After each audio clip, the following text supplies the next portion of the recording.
Hey guys and girls and everything in between, this is your podcasting pal, Psycho Steve, here on Here Today, Gone Tomorrow. Today we are very fortunate and blessed to have one of my favorite bass players. I've followed this man's career since the mid-'80s, but even before that, till present day. Bass player extraordinaire, Mr. John Regan. Good day, sir. How are you? Hey, Steve. Fantastic. Thank you for the kind words, and also it's a perfect title because the Hair Today Gone Tomorrow applies to me right now very much. How is that? You have an awesome head of hair. I'm the one that lost it in the divorce. I don't know about you. So never enough. Gotcha. Well, they say with me, the less hair I have, the more head I get. I don't know. That's good.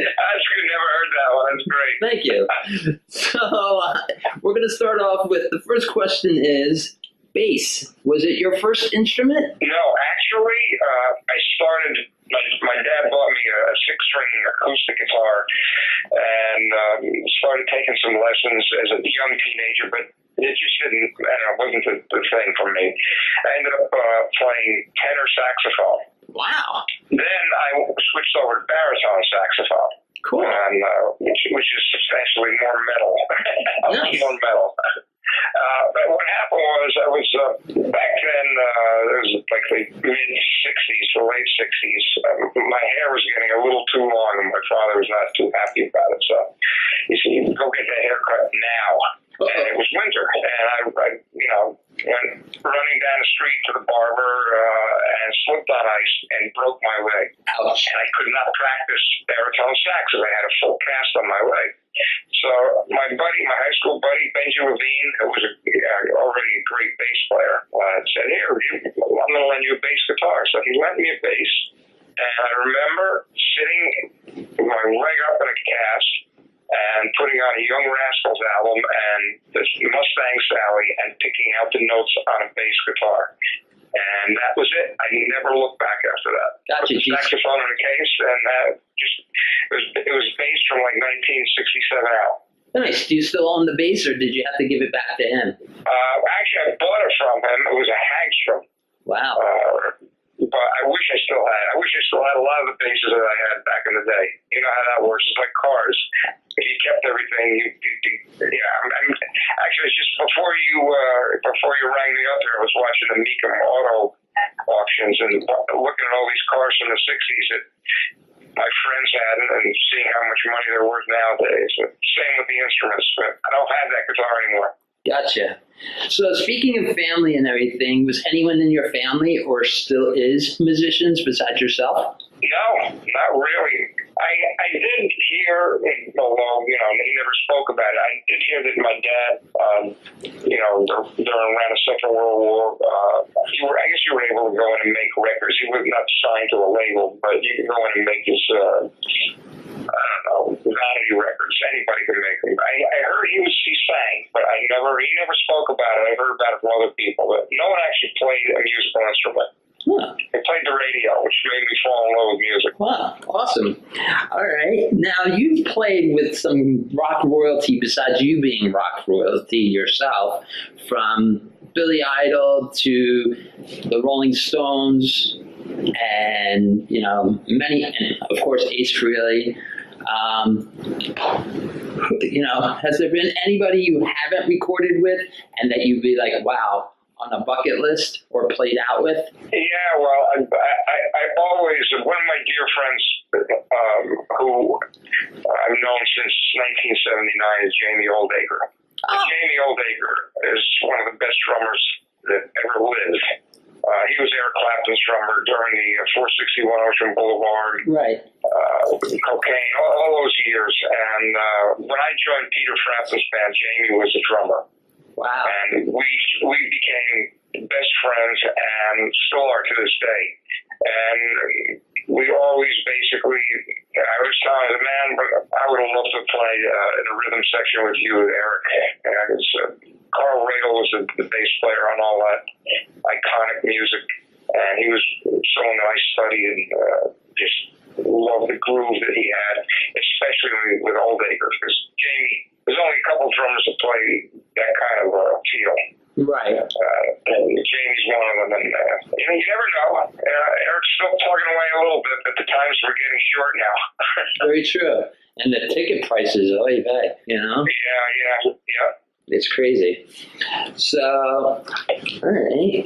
If you weren't a musician, what kind of work would you be doing? That's a great question.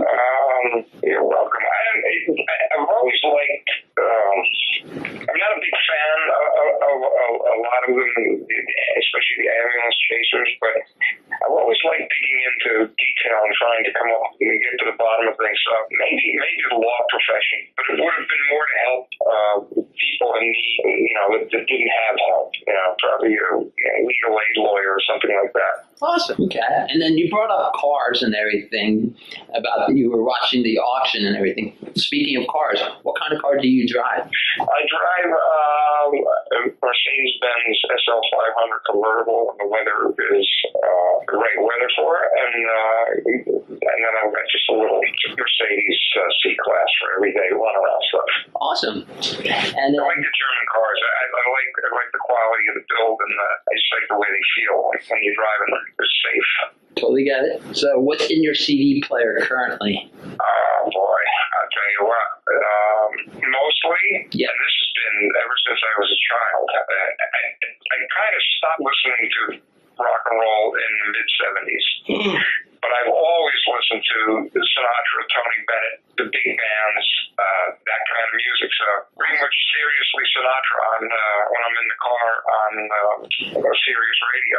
Awesome. I love that. I love the orchestrations and just the musicianship and the feeling that went into making those records that are timeless, obviously, because they're still being played.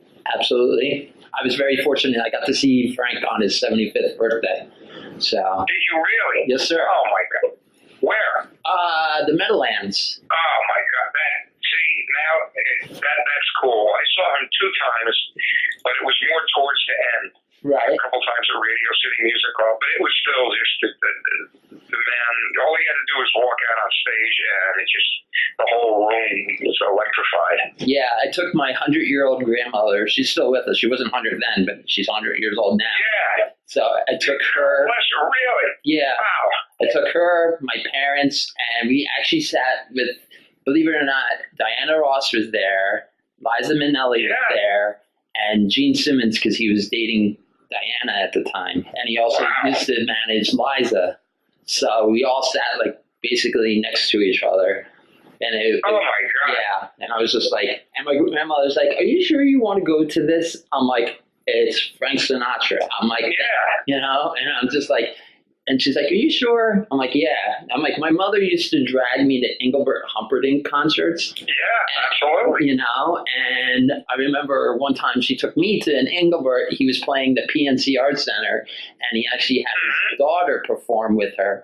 And I was the youngest guy there. I think this concert was sponsored by AARP or something, or NBA or something. Yeah, right. And I go to the show, and I'm sitting third row center because I always get my parents really good seats because my mom would leave my father for Engelbert Humperdinck. So, and he's like, "I'm going to bring out my daughter, Miss Lauren Dorsey." And everybody stops clapping, and I'm like, "Wow, she's fucking hot." And she heard me, and my dad is like, "You're right." And she heard me say that, and she's like, "Well, thank you." It was pretty cool. So, but yeah. Now, let me ask you: was your grandmother a Bobby Soxer? Was she back in the day? Did she follow Sinatra? And yeah, but she was a professional singer herself. So she was Yeah, she sang in the 30s and 40s. She sang with Don Ho. Performed with Bob Hope in the Catskills Mountains back in the day. Wow. Yeah. Oh man, I would love to sit down and talk to her. What story she's got. I have to say, and I honestly don't really follow a lot of new music. However, and you may have this question coming, but if you've ever heard of this girl called Samantha Fish. Yes. You haven't? Well, do me a favor. Okay. At some point, Google or go on YouTube and check her out. She is a guitar player, just a bluesy guitar player, beautiful, good-looking girl, and she's got soul. the real deal. She's going to be the heir apparent to like Bonnie Raitt and that genre. But wow. I happened to stumble on her one day. I was on Facebook and in Daryl's house, Right. club, Daryl from All House. Right. And when they do the show, sometimes they do the shows, they do just live podcasts of it. Right. And I started watching her, and she blew my mind. She's a musician, and she's great looking, and she's got it all. Nice. Samantha Fish, yeah, check it out. Absolutely. I just wrote it down, so I definitely will do that. So, all right. So I know you have also dabbled in radio a little bit. Me, my excuse is I have the perfect face for it. You used to have a radio show called Cafe Italia. You still have it? Yeah, I know, but we're going to be probably changing it over to a podcast because, terrestrial radio struggles now. Right. So, but it started just out of the love of I had joined I'm 100% Sicilian. Oh, wow. You say you're Jewish, but it's almost the same. It's just different guilt. Between Italians and Jewish, it's a different guilt. True. But I joined the Sons of Italy Lodge, and they try to, you're a musician. Well, we have a friend who likes music, and they just started talking to Vincenzo Lombardi, and I never met anyone who knew that much about the music we were just talking about. The Great American Songbook, but all the traditional Italian music, what we would know would be, Louis Prima, Dean Martin, Sinatra, blah, blah, blah, Rosemary Clooney, that thing. But he also was deeply, deeply knowledgeable of the real Italian music. Right. From Italy. And he just started talking to me in the parking lot and handed me CDs to listen to. And I said, man, I've never met a guy who, he was at the time, he was a canine cop in Tarrytown, New York. And I said, I've never met anybody this passionate about music. And I said, we really got to look into getting this on the radio. So I talked to a buddy of mine who runs the iHeart station up here. And we had a good 4-year run with it. And it was basically, as I said, the Great American Songbook, but then also the real traditional Neapolitan Italian. And I learned stuff from Vinny that I used to try to stump him because, I said, well, you say everybody sang in Italian. I bet the Rolling Stones didn't. Next week he comes in as Tears Go By in Italian with Jagger singing. That's awesome. All of the Motown artists all did their hits in Italian. Typical typical record company executives are, when Dean Martin did That's Amore, that was the first time where an Italian-themed record in America went crazy and started selling, tons of records. So, of course, all the music executives, whatever bands they had signed, they can't get in there and sing in Italian. And they did. I mean, it was mind-blowing. Motown acts sang, the Beatles, the Stones, you name it. They all sang their hits in Italian. Cool. I have Gene Simmons and Paul Stanley singing La Bamba recorded. Really? Yeah, I got that. That was pretty cool. Yeah. So, speaking of Italian, I'm assuming, because I see what you post occasionally on Facebook in regards to, so you do speak it fluently, I would assume. No, I don't. I speak it enough to get by when I'm over there. I'm heading over there again. My wife and I really like to spend time there. I actually got my dual citizenship a few years back. So awesome. Yeah. I love it over there. I speak it enough to respect the people that I'm trying to talk to, because that's a big thing. If you at least try to speak the language, it was spoken in the house all day long. However, usually when they started speaking it is when they didn't want you to understand that they were talking about you and what they were talking about. I regret not learning it, but we were expected to be American, we were expected to be Americans, American Italians. They were, my ancestors were Italian Americans, but they wanted us to be American Italians. Gotcha. Now, here's the question. Speaking of Italian, I have to ask, because I ask all my friends and everybody that I have interviewed for Italian people, I need to know, what do you call the sauce? Sauce. Okay. Don't even go there. It's not gravy. Okay. Don't make me come over there and smack you and say it's gravy. Okay, no, because some people said it's ragu. I'm like, no, that's stuff in the bottle. You know? The ragu is a sauce with meat in it. Oh, okay. But sauce is tomatoes. Okay. And gravy goes on turkey. That's But it's always a friendly argument. We used to get into that on occasion on Cafe Italia. And you're right, man. That's a hot topic amongst the Italians. Okay. Now, is your wife Italian? No. Okay. She's, I think she thought she was Czechoslovakian and German, but then we both did that ancestry. The 23andMe. DNA. Yeah. So now I'm sure I can be arrested for a multitude of things after I got my DNA. But she ended up, I think, being more Irish and Scottish. Okay. Than anything. So then the question I should have the answer to this: you're a better cook than she is, then. No, she's a great Italian cook. She I don't know why, but she's a great cook, period. But she makes a mean meatball. Right on. Okay. Yeah. All right. Now, let me see.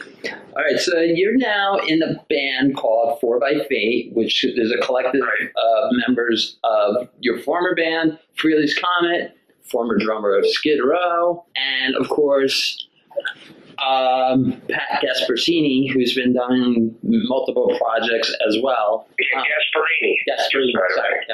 Yeah, Gasparini and Rob Fuso. Right. And so we got 3 Italians and one that we let in.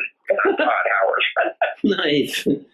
The question is, and everything, and you're also in the Patrick James Band. Yeah, which is Patrick James Gasparini. Right. So it's a separate project that's just wonderful. Awesome. So how did these projects come about?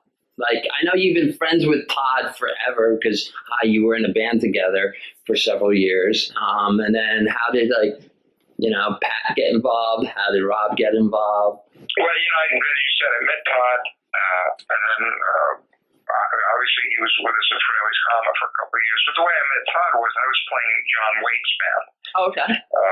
Of Missing You fame. I was in John's band for a couple of years. Right. And we did a tour. I want to say that was probably the summer of '85, maybe. We did a co-headline tour with Cheap Trick. And awesome. Todd was the offstage keyboard player, a singer for Cheap Trick. Because I'd be looking around going, where's this other great voice coming from? And they had him just to the side of the stage, and it was Todd. So we became friends. And then I realized he played guitar too. And I said, man, this guy's a triple threat. He plays keys, sings his ass off, and great guitar player. I got to write this guy's number down if I ever need, somebody to fill that, big shoes. And it turned out when we finally got into record with Freely's Comet, we needed another singer, guitar player, and keyboard player. I said, man, have I got the guy. So that's how Todd and I came to know each other. So we've been friends for 30 plus years. Awesome. And then what happened with Pat Gasparini, I had known we live in the same area up just north of Manhattan here, and right in the Hudson Valley, and I always knew of him. Pat, substantially younger than I am, but he had a band called Pound in the '90s that was making a lot of good noise in the industry. Right. And they were getting ready to break big, and then grunge came in, and that kind of put a kibosh on that, that whole thing. But I known of him, and what happened was, I want to say about 4 or 5 years ago, we just finally connected. Because he asked if I wanted to play bass on a song he wrote, which was a song, it was a long night last night, so my brain is a little slow. A song called Follow Me. Okay. And I love the song, and it just happened to be at the same time where Todd and I were talking about doing a project, which eventually turns into what now is 4x8. Right. I said, man, I got this song I just played on. Dude, I want to consider cutting this for our record. And I played it to Todd, and he loved it. And that was how we came to know Pat. Cool. As a writer and as a musician, as a friend. Nice. But then as things progressed, it ended up we needed a guitar player, and I said, man, Pat, he's right here, and he sings great, plays great, writes great. That's how we got him in the band. And then we also needed a drummer at one point, and Pat recommended Rob Affuso from Skid Row, and I had known Rob from back in that day. Right. And we always talked about, doing working together, and that's kind of how that version of 4x8 came to be.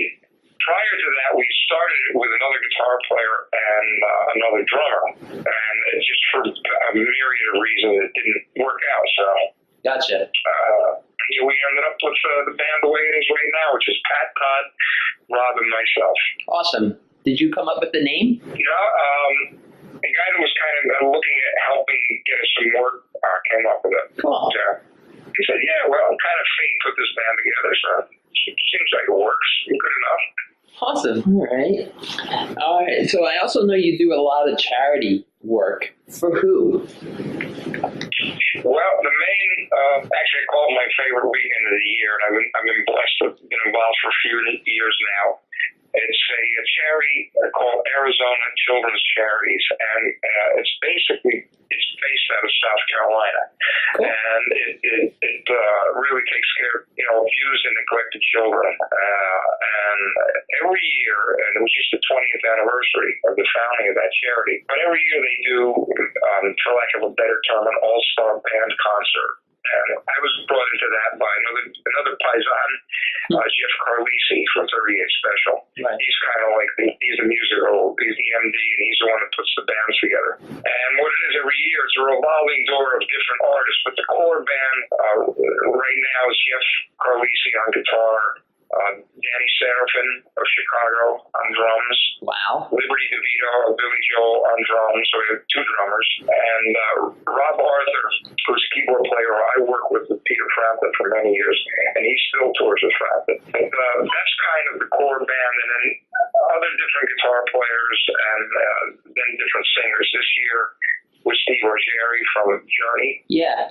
And Tall Stories, don't forget that. Yes, right, exactly. And Taiketo. Mm-hmm, yeah. And we had Jim Pederick, who wrote Vehicle back in the day. Wow. Also was a former Survivor, so I had the Tiger and all those great Survivor songs. Wally Palmer from the Romantics, he was there. Peter Stroud was playing guitar with us from Sheryl Crow's band and a lot of other bands. Rusty Milner from Marshall Tucker in the band. Shit, this is... it's an amazing night of music, and obviously we all play each other's songs. If you think of the Ringo Starr All-Star Band, it's kind of like that, but it ramped up a little farther, full horn section. And Jeff Adams, who's a great bass player with Starship, he's an incredible singer and frontman. So he's kind enough to let me play bass while he gets up and handles all of the vocals of the songs that we do that don't have the original singers. Wow! So you gotta let me know when this is coming around, because I'm sold. It's usually the first or second weekend in October. Okay. In the wonderful city of Greenville, South Carolina.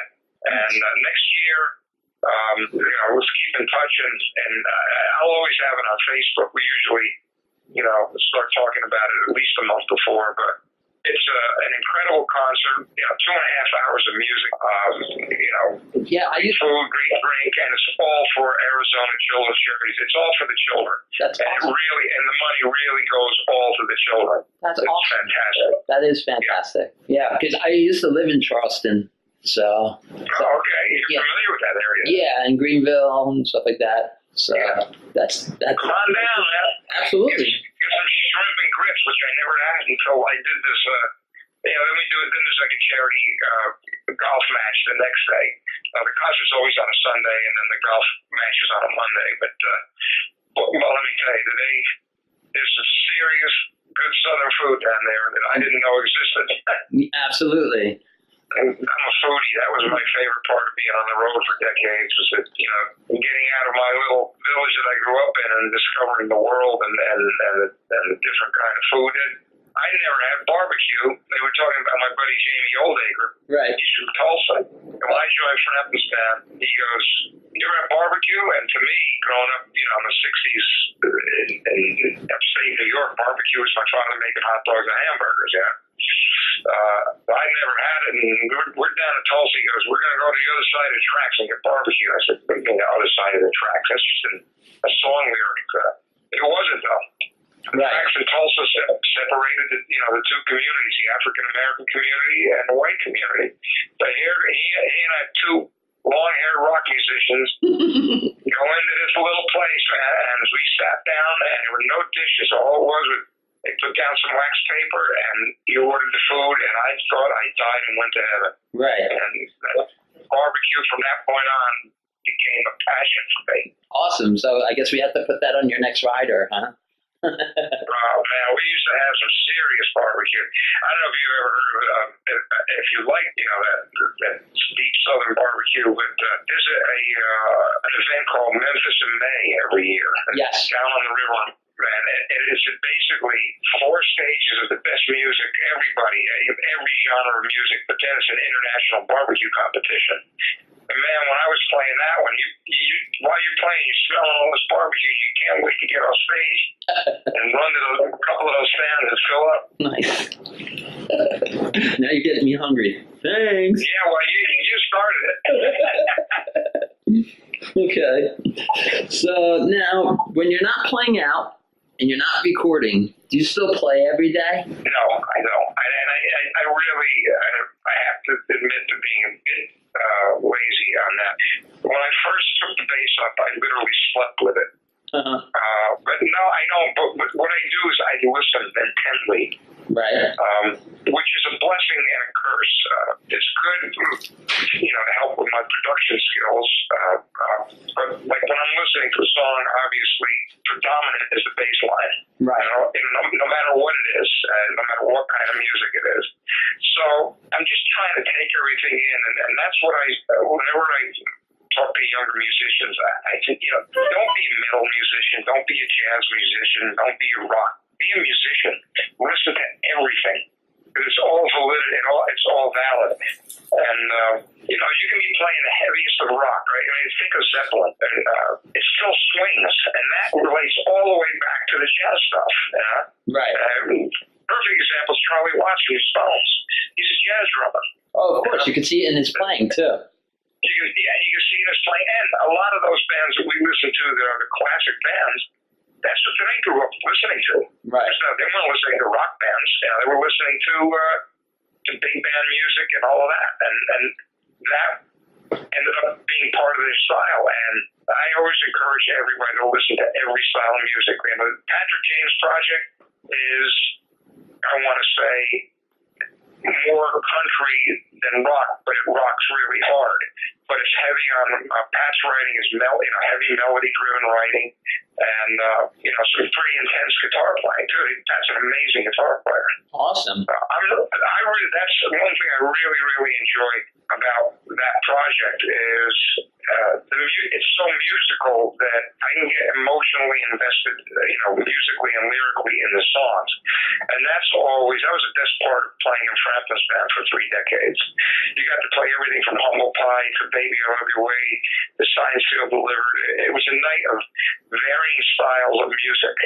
And that really keeps my interest up and makes it, when it's a band like that, I can't wait to get on stage and play. Speaking of Peter, do you still talk to him? Yeah, on occasion we speak. He's still out touring. Right. We worked together for the better part of 31 years. Right. It was much more than an employer-employee relationship. Awesome. But he's out there plugging away because he is a consummate professional, and his playing, again, we talk about listen to everything. His inspiration when he was just picking up the guitar was Django Reinhardt, which is, jazz. Right. And you listen to his approach and his melodic sense and his scales, they're all jazz-based. It just happened to be to an electric guitar. Right. Wow. But he's doing good. He's out. Like I said, I think he's working on a blues album now, from what I hear. Right. He just came out with an acoustic album a couple of years ago. I know that, with his son, I think it was, right? Well, his son would, would go out and open for he and Gordon Kennedy. Right. He was a good friend, amazing writer. Gordon is out of Nashville. He's one of the writers on Clapton's Change the World. Right. And Gordon and Peter write constantly. The two of them went out and did a really nice evening of acoustic music that I was fortunate enough to see when they were in this area. Awesome. Yeah. Okay. So how many basses do you own? According to my wife, too many. Oh my gosh. I don't know, about 15 or so. Okay. I tried to whittle it down. Gotcha. You can only play one at a time. That's the argument. True. Well, I know you've always been a Spectre kind of guy, because back in the... From 1985, I was always a Fender Precision guy, right, until I discovered the Spectre. Right. And then that was around the Fraley's Comedy era, John Waite, and Anton Fig and I were in Scandal for a while, that band. Right. And that was the Spectre era. But then I ended up in 1990 getting asked to tour with Steve Stills at like a blues band. Mm-hmm. And he was in California, I was in New York, so I'd fly back and forth a lot, and I didn't want to fly with the bass. So he goes, I just use, I got a couple nice basses. Well, that boy has kept every guitar he's ever owned, and he has two 62 Fender Precisions, and once I put one of those on, I came back and dusted out my 65, and I kind of never looked back.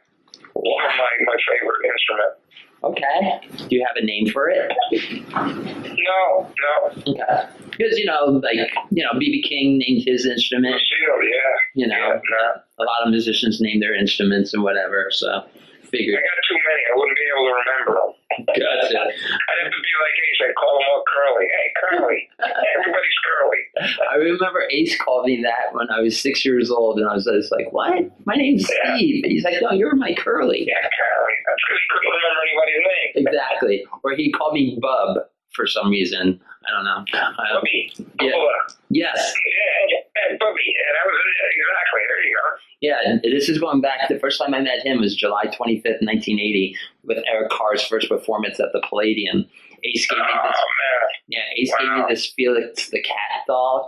Like the whole. He's like, hey Curly. I'm like, my name's Steve. He's like, hey Bubby, hold it for a minute, and he gave it to me. I'm like, okay, and I'm like, Dad, Ace really just gave me this. He's like, hold on to it. It might be worth something one day. So so years later, he's playing the Birchill nightclub in Old Bridge, New Jersey, and it was him and Peter were performing together, and I brought it to him, and he's like, that's cool. Where'd you get it? I'm like, you gave it to me. Oh, that's great. He's like, really? I'm like, yes. Yeah. He's like, okay, I believe you. Yeah, well, that kind of reminds me of a story I heard about Sinatra. He was out one night in the town, I don't know if it was with Tony Danza or somebody relayed this story. He was a few Jack Daniels, too many, and the valet, he gets the valet to bring his car around. And, he was partying a lot in those days, and he gives the valet a $100 tip. He said to the guy, the valet, and when's the last time anybody gave you a $100 tip for bringing a car? And he goes, last night, and you did it, Mr. Sinatra. He didn't even remember he gave you $100 the night before. Wow. That's awesome. Yeah. Cool stuff, those guys, man. Absolutely. So you got to see Eric's first gig, man. What an amazing... I mean, we know that his playing goes without saying how incredible a musician he was, but also one of the sweetest human beings that ever walked the face of this earth. 100% agree with you. I saw his first performance and I saw his last performance. Wow. Yeah. Coincidentally, they were both in New York, too. Mm-hmm. Yeah, because his first performance, like I said, was at the Palladium. His last performance was at Madison Square Garden, November 9th, 1990, sorry. They opened up, it was Kiss, Winger, and Slaughter. Wow. Yeah. So are you a New Jersey native and just happen to end up in South Carolina or vice versa? Don't hold it against me. I am a New Jersey native. My ex-wife. Oh, that's great. My ex-wife had her mom and her sister lived down in South Carolina. We had our oldest son up here, then we moved to South Carolina, and then we had our youngest son down there. Then she went knocking futz, and then we split up. And so they can do that, I guess. Yeah, well, you're lucky. You got one of the very few that are still good. I'm blessed beyond my wildest dreams. So, I see. You basically just hung out down there for a bit. yeah, about 3.5 years I was down there. So I babbled on the radio down there, and I also worked for a big auto group down there. So, because I'm a bit of a car enthusiast, and so yeah. But you couldn't get good pizza down there, I'm telling you. Oh, that's the thing. Yeah, and that's what I talked to them about that. And I found really good Italian food. Maybe not to your standards because you're like, a pro. Well, there's good stuff, but it's just, they say it's the water for the dough. I don't know if that's true or not. Yeah. I have an older brother that's a chef. He went to culinary school, and he tells me it's the water, I'm telling you. And then I found a really great pizza restaurant in central New Jersey, but they pipe in the water from Brooklyn because, New York has like... Did he go to the Culinary Institute in Hyde Park? Is that where that's... Actually, he went to Johnson & Wales. So, in Rhode Island. Yeah. Me, I went to UConn, and like I said, I was going to be a pyrotechnician first because I wanted to do like the pyro for KISS or something like that. And then I couldn't pass a couple courses, so I was DJing in a couple clubs in New York City and New Jersey. And then Gene said to me, he's like, well, Steve, you have the perfect face for radio. Why don't you look into the radio gig? And I'm like, you know what, Dad? That's a great idea. So I said, and I got my degree, and then I went to the Connecticut School of Broadcasting, and here we are now. So, So, all right, you spoke about golf. Is that one of your hobbies? It is, and I got into that. We're touring with Ace. Okay. And we're on tour with Alice Cooper. I knew it. I was thinking about to ask you that. And it was, I want to say, top of my head, 88 maybe, 1988, 89. And we were, I try to keep a normal schedule on the road. It's very easy to get into, stay up till 5 in the morning and sleep till 3, but I tried to just stay, get up, go down and, the restaurant, hotel, have breakfast, whatever, but I'd be up at like 8 o'clock in the morning, and every morning I'd see Alice dressed in these weird clothes, golf attire. I only knew him from Alice Cooper on stage. Like, where's he going every day? He's going to play golf. So, and across the street from my house here, an elderly gentleman at the time used to use his backyard as like a little chipping area, practice his golf swing. And he always wanted to get me into it. I want to play that game. And then seeing that Alice did it, I figured, well, wait a minute. This might be a cool thing if he's doing it. And I came home and went across the street and said, hey, you want to show me how to hold a golf club? And that was it. I never turned back. It is a great way to normalize your life when you're on tour. Right. You get out on that golf course and, literally you hear people say it, but you don't think about anything else. Just out there with nature, enjoying it. Hopefully you get a good shot at it. It's great, and my son ended up taking it up, and we used to golf together, and those are some of the best memories I have in life, are golfing with my son. Awesome. What do you shoot? I wasn't that good. In my best, I was probably about a 10. Okay. A handicap. But my son ended up playing in high school and during his college years, and he was down to almost a scratch golfer. He was serious. Wow. And he still is. And he can still hit the ball like, 300 plus yards like you see these guys on TV do. Damn. That's really awesome. It takes me like 3 shots to get that far. I'm good at pitch and putt, if that helps. Yeah, exactly. I just love being out on a golf course. It's a beautiful way to spend a day. Right. I remember for my my bachelor party, a bunch of my guy friends are like, oh, we could go golfing. I'm like, sure. And we bought a bunch of beer and a bunch of other various alcohol and everything. I'm like, you know what? I'm not really a golfer, but I'll drive the cart. And we got in trouble because I was drinking while driving the golf cart. So it was cool. In Myrtle Beach. Everybody does that. Of course. Everybody does that. Why would you get in trouble? They have cart girls come around with rolling bars. Since when did you get in trouble? Exactly. Well, did you tip it over or drive it into a pond, maybe? No, I just drove it pretty fast and erratically, they said. They're like, you know how much these golf carts cost? And I'm like, it's my bachelor party. And I'm in Myrtle Beach. And I'm getting married soon. So go easy on me because she never will. You You know? were right, weren't you? So yeah, that's what happens. So Even back then, you were like a gangster, right? In a golf cart. yes, a rebel without a comb. So so a couple more questions and then I'll let you head out. So when you hear your song on the radio, do you turn it up or do you turn it off? That's something for me. I'm only speaking for myself. I don't know how other musicians feel, but that's a dream come true. Right. When you started playing music, you never really thought that you were going to be on the radio someday. Right. But when that happens, to me, it's a gift. It's like, wow, I can't believe this is the life that I got to live. So I may not turn it up, but I'm definitely this big smile on my face and in my heart. That's for darn sure.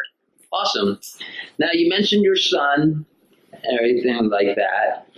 Growing up, because my dad didn't have a job being a rock star. He was a rock star teacher and everything, and he owned his own business. But for a son's perspective, or even just in general question, a child's perspective, did your kids think you were cool? Probably not. And honestly, I always say this when I hear the term, applied to me, which rock star. I worked for rock stars. That's the way I always looked at it. I never lived my life in any way, shape, or form, that type of lifestyle.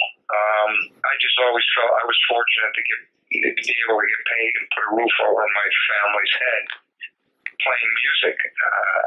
So subsequently, I never made a big deal about it. It was my job. And I never really discussed this with them, but it was probably not so great for them because I was away a lot. Right. There were times, I remember with Frampton, there was one tour, we were gone for 7 months. I didn't come home for 7 months. Wow. Yeah, so to them, it must have been like having, their father in the military, which I just want to add this with a big underlining. Those are the rock stars in this world. True. I 100% agree. Any man and woman that serves our country, policemen, right. Firemen, those are the people. Those of us that get to do things in the public eye are celebrities. We're not, when I hear people, talk about a sports guy or a musician, now he's a hero. He's not a hero. He's a celebrity. Right. The heroes are out there trying to find a cure for cancer, or running into a burning building to save a life, or being on the front lines of a war. That's a real big thing for me. Those are the true heroes of my life. I 100% agree with you. So, all right. So besides your bandmates and everything, do you have any musician friends that you can call and say, "Hey, I'm in your town"? For example, I know you played. You played with Sandy Gennaro, which I've had as a guest on my show. Sandy's great. What a wonderful spirit. I've known Sandy for decades. Right, and then you also played, and I've also just recently interviewed Bruce Kulick. Another great guy. We're going to see him Tuesday at this sail away party here for the Kiss Cruise. I can't wait to see Bruce. Yeah, so like I said, is there people that you can pick up the phone and say, "Hey, I'm going to be invading your town. Before I go, let's go grab a bite to eat or a drink or something like that"? Absolutely. That's the fun in touring, is to get to see friends in different parts of the world. The music business is not that big, to be honest with you. Especially, when guys our age, that are still fortunate enough to be able to continue to do that. The ranks are thinning. You really got friendships where you treasure, and you all kind of speak that same second language, and then you can commiserate and you understand what you go through to be a musician. I wouldn't trade it for anything for myself, but I also, on the other hand, I didn't want my children to follow in those footsteps. People used to always say, your kids become musicians, and and this is my honest belief in what I would say. I said no, and that's proof that God answers prayers. It's not for the faint of heart, especially nowadays. It's getting harder and harder to be a musician. Cool. To get paid for being a musician. I made more money playing in a club band in 1975, right before I got the gig with Frampton in '79. But I had a pretty good club band, which ended up, by the way, you're a Jersey guy. The club band that I had ended up becoming a band called Frankie and the Knockouts. And I don't know if you know Frankie Privet, but he's I think a West Orange, New Jersey guy. Yeah. And he also was a co-writer in that song I Had the Time of My Life for Dirty Dancing. So yes. Frankie worked hard and did well for himself. But he and I go back to a band called Bull Angus that I was in with him in 1972. Awesome. Frankie's a dear friend. I think I saw them with the Good Rats. It's possible. It's possible. Awesome. Yeah. I put the band together. It was basically the club band that I had, which was called Easy Street. And Frankie came up to me. He wanted to do some demos. And I said, well, I got a great band, so why don't you come up with your guitar player? And we rehearsed it in the bowling alley club that we were playing in. Went in and did the demos for Frankie and the Knockouts. He got a record deal. At the same time, got my gig with Frampton, and I chose to go that route. But Frankie and I have been in touch ever since, and he's one of the musicians that I really, really have always held in the highest regard for his talent and his work ethic. Good boy. Awesome. Have you ever talked to him? Tell him I said hello. Absolutely. And it's interesting. He used to work. He never stopped. And after Frankie and the Knockouts ended, he was scraping around again trying to figure out what the next thing was. And I remember him calling me up because he was looking for a publishing deal. Right. Just to bring some money in. And nobody would touch those songs. And those songs ended up, if you would have signed Frankie to a publishing deal, you would have ended up with a quarter of everything that was on that Dirty Dancing soundtrack. Wow. And he didn't get a publisher to sign it, so he kept it all, and good for him. Oh, wow. So that's pretty cool. Yeah. All right. So we're all connected. I tell you, it's a small world. True. Musically. Absolutely.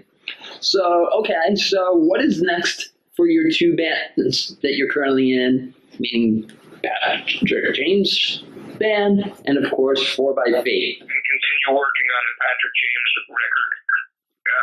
It's almost completely finished, and the hope is to get that out in the springtime and to do some shows with the band that we had down in Nashville, which is Sandy Gennaro and some other amazing players from down there. Right. So that's next up, and of course, I know Todd's working on some solo music. Rob has got this big band called Soul System Orchestra that basically started doing it when he left Skid Row. Right. And it's an incredible. They do big corporate work. They make a lot more money than we do with 4x8. Let me put it that way. Wow. Oh yeah, a lot more. They're a 5-figure band. We're lucky if we can get a couple thousand. Wow. Yeah, but we're plugging away, and I'm sure there'll be more music for 4x8. But everybody's enjoying still, being able to do what we love, and for that there's only one group to thank, and I like to call them friends. I don't like the word fans. Okay. Because they're our friends. And if it was not for people that support us by coming to shows and buying music forever, we wouldn't have the luxury of doing what we do for a living. We'd be working regular jobs, just like a lot of us did when we were trying to break in. But we owe it all to our friends and our supporters. That's the bottom line. Without them, we don't get to do what we like, other than in our bedroom and living room. That's on your lap. I hear you. All right. Well, I just want to say thank you on the bottom of my heart from myself and, as you call them, and as I call them, friends. I'm eternally grateful for all the music that you've done from 30 years ago to present day, and we can't wait to hear more music from you. And then hopefully, if I don't have to work, I am definitely going to, come out. Now, are you a drinker? Not really. Okay, because last time you guys played the Chance, with the 4x Aces band and everything. Oh, yeah. Were you there? Yeah. So, yeah, and Todd asked me to bring him a bottle of vodka. So I was going to say, did you want me to bring you a bottle of... right? Nah, bring me a cannoli. Okay. Your favorite Italian bakery. Now you get me excited. There you go. I was going to say, from, what is it, Gennaro's? Is that the name of it? Anywhere you want to bring, you find me an Italian bakery, and or bring me a Hamantaschen. There you go. That's right up on the list. There used to be a place on 52nd and 8th, at Diudo's, I think it was called, right around the corner from SIR where we rehearsed all the time. Right. The Hamantaschen were to die for. Right on. I've never had one as good since. Okay. I can burn water, but I'll definitely talk to my girlfriend about that, so... Great. Steve, honestly, again, from the bottom of my heart, this was an absolute pleasure and joy. Cool. Just speaking with you for these last few minutes here, right. You're an old soul, and that's the best compliment I can give anybody. Well, thank you. I look forward to seeing you, and we'll definitely get together at some point. Absolutely. Well, grazie. Cool. Yeah, prego. Arrivederci, Paisan. I'll talk to you soon. Ciao. I'll talk to you later. You got it. Take care. Thanks, man. Later.